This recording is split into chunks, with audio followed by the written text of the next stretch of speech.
பிதாவாகிய தேவனுக்கு ஸ்தோத்திரம். இன்னைக்கு இந்த காணொளி மூலயமா ஒரு சின்ன விஷயம், அதாவது ஒரு 2 வசனத்தை வச்சு இளைஞர்கள் எப்படி இருக்கணும், அதாவது இங்க படிச்சுட்டு போன இளைஞர்கள், ஊழியக்காரர்கள் மற்றும் வாலிப பிள்ளைங்களாம் எப்படி இருக்கணும், சபையில் எப்படி இருக்கணும்னு சொல்லிட்டு 2 வசனத்தை வச்சு உங்களுக்கு சொல்லலாம் வந்திருக்கேன். முதல் வசனம் என்னதுன்னா 1 தீமோத்தேயு 4:14 என்ன சொல்லியிருப்பாங்கன்னா, அப்போஸ்தலனாகிய பவுல் சூப்பராக சொல்லியிருப்பார். அதாவது விசுவாசிகளுக்கு மாதிரியா இருக்கணும்னு சொல்லியிருப்பார். அப்போஸ்தலனாகிய பவுல் 1 தீமோத்தேயு 4:12 உன் இளமையை குறித்து ஒருவனும் உன்னை அசட்டை பண்ணாதபடிக்கு நீ வார்த்தையிலும் நடக்கையிலும் அன்பிலும் ஆவியிலும் விசுவாசத்திலும் கற்பிலும் விசுவாசிகளுக்கு மாதிரியா இருக்கணும்.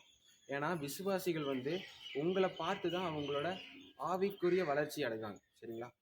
உங்களை நீங்க கரெக்டாக இருந்தீங்கன்னா அவங்களும் உங்களை பார்த்து ஒரு மாதிரியா இருப்பாங்க. அதாவது உங்களை ஒரு மாதிரியாக பின்பற்றி அவங்களும் வளர்ச்சி அடைவாங்க. அப்போஸ்தலனாகிய பவுல் இன்னொரு வசனம் சொல்லியிருக்காரு. 2 தீமோத்தேயு 2:22-26 வாலிபர்கள் எதை பின்பற்றணும், எதை செய்யக்கூடாதுன்னு சொல்லிட்டு, எதை விலகி ஓடணும் அப்படிலாம் சொல்லியிருக்கிறாங்க. ஃபர்ஸ்ட் இச்சைகளுக்கு விலகி ஓடணும், சுத்த இருதயத்தோடு கர்த்தரை தொழுது கொள்ளணும், அப்புறம் நீதியும் விசுவாசத்தையும் அன்பையும் சமாதானத்தையும் நாடணும் அப்படின்னு சொல்லிட்டு இது சொல்லியிருக்கிறாங்க. இந்த 2 வசனத்தையும் கை கொண்டு தேவனுக்கேற்ற தகுதியான ஊழியத்தை செய்யும்படி கேட்டுக்கொள்கிறேன்.